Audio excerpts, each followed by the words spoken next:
السلام عليكم ورحمة الله وبركاته. أنا أماني ودي قناتي يوميات تحدي المشاكل. النهاردة إن شاء الله فكرة الفيديو إزاي نعمل فطار سريع تالت يوم رمضان في ربع ساعة. أيوة زي ما سمعتوا كده، في ربع ساعة. أول حاجة بنعملها طلعنا الصلصة زي ما انتوا شايفين كده من الفريزر. الصلصة دي عاملينها وقت ما كنا بنجهز كده تجهيزات قبل شهر رمضان، وشلناها في الفريزر، طلعناها ما خدتش دقيقة.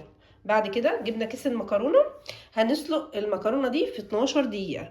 ايوه زي ما سمعتوا كده، المكرونة دي بتتسلق في 12 دقيقة. يبقى كده عندنا المكرونة جاهزة، المكرونة والصلصة. الخطوة اللي بعد كده كنا شارين الحاجات اللي هي الفراخ قبل ما يبدأ الشهر بيومين، وبعدين نضفنا الفراخ وشلناها في التلاجة متبلة.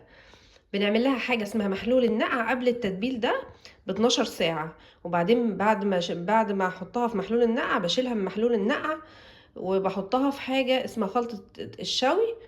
وبعدين زي ما انتم شايفين وسامعين كده، بعد كده هندخلها بقى الفرن. نطلع الفراخ من الفريزر متبله ونحطها في صينيه في الفرن بس، وكده يبقى الفطار جاهز معانا.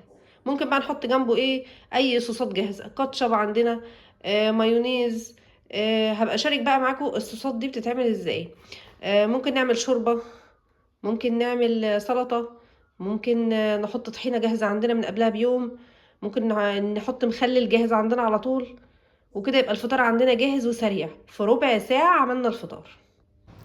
زي ما انتم شايفين كده، ده بقى منظر الفطار بتاعنا تالت يوم رمضان.